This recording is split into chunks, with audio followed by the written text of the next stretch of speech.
오늘 우리가 함께 볼 하나님의 말씀은 마태복음입니다. 마태복음 14장 16절 말씀. 마태복음 14장 16절 말씀.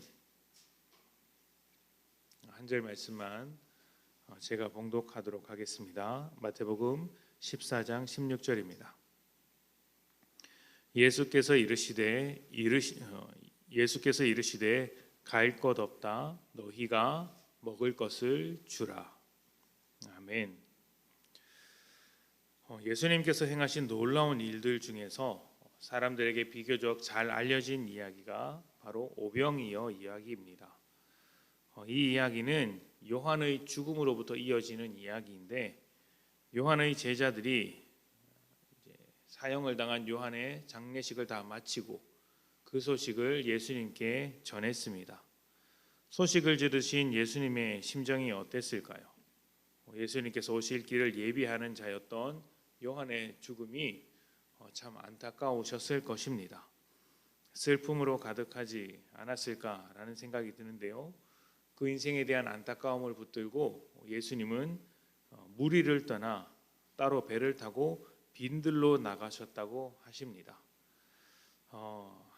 성경은 예수님께서 한적한 곳에 기도하는 습관을 가지고 있었다고 증언을 하고 있기 때문에 빈들에 가신 예수님도 그 속상한 마음, 슬픈 마음을 부여잡고 요한의 죽음을 아파하시면서 혼자만의 기도의 시간을 가지려고 한 것이 아니었을까라는 생각이 듭니다. 그런데 예수님께서 그곳으로 가신 것을 어떻게 알았는지 여러 마을에서 수많은 무리들이 찾아왔습니다. 조용히 기도하는 시간을 원했던 예수님의 입장에서는 좀 불편할 수 있는 상황이고, 또 어떻게 보면 여기까지 따라오는가 너무하다 싶은 상황일 수도 있는데, 예수님은 그렇게 생각하지 않으셨습니다. 오히려 예수님을 찾아올 수밖에 없었던 인생들을 불쌍히 여겨주시고 그 인생들의 무거운 짐과 약함을 먼저 바라봐 주셨던 것이죠.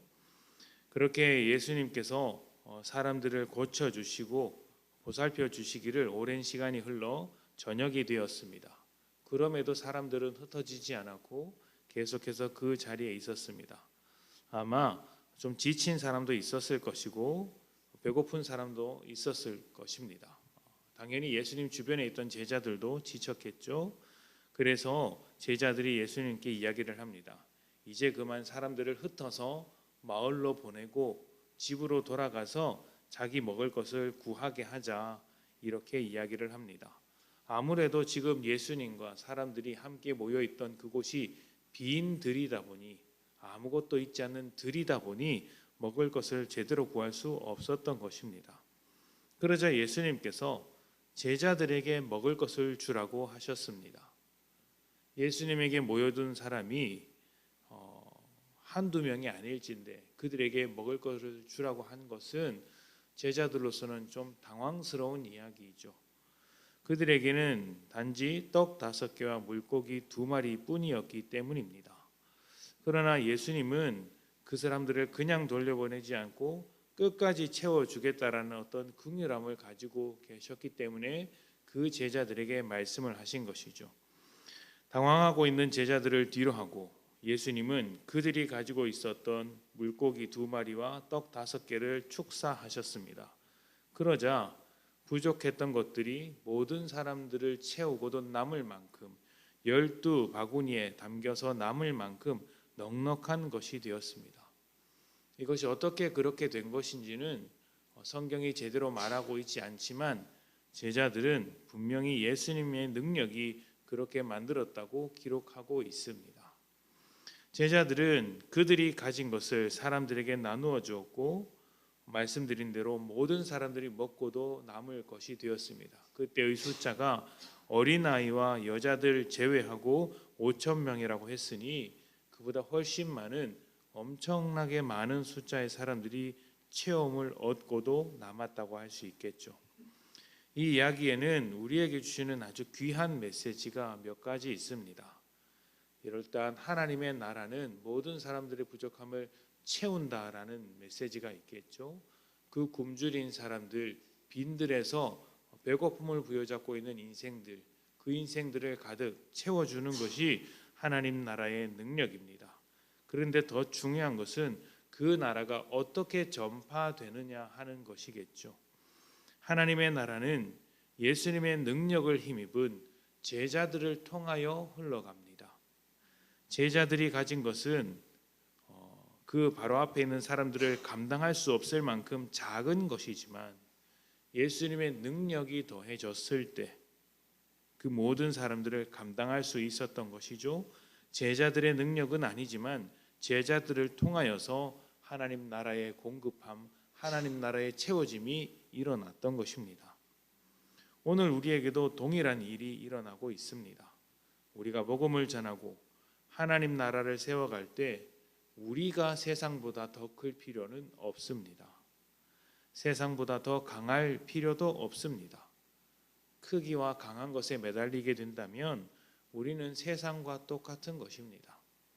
우리는 예수님의 능력으로 세상을 바꾸는 사람들이지 세상과 똑같은 모양의 힘으로 세상을 바꾸는 사람들이 아닙니다. 크든 작든 강하든 약하든 아무 문제가 되지 않는 것이죠. 예수님께서 긍휼한 마음으로 세상을 바라보신 것처럼 우리도 긍휼한 마음으로 세상을 바라보며 하나님 나라를 붙들고 살아갈 때 예수님의 능력이 우리에게 임하여서 우리가 가진 작은 것들마저도 세상을 변화시키는 아주 강력한 힘이 된다라는 것입니다. 우리의 승리를 예수님을 통하여 만들어내는 것이죠. 오늘 우리를 통하여서 예수님의 능력이 흘러가도록 우리가 가진 모든 것을 예수님 앞에 꺼내놓기를 바랍니다. 예수님의 능력으로 강하게 되기를 소망하며 예수님을 기대시기를 바랍니다. 주님께서 원하시는 곳에 원하시는 모양으로 사용하도록 내 것을 하나님 나라 앞에 놓는 것이죠. 하나님의 뜻대로 내 모든 것을 활용하고 내 삶을 살아가는 것입니다. 그렇게 되었을 때 우리의 자금이 크고 강한 세상을 깨뜨려 변화시키는 것을 보게 될 것입니다. 주님께서 제자들을 통하여서 사람들을 먹이신 것처럼 오늘 우리를 통하여서 이 세상을 채워 가실 것이니 주님과 더 가까이 지내시는 복된 하루 되시기를 축복합니다. 우리 함께 기도합니다.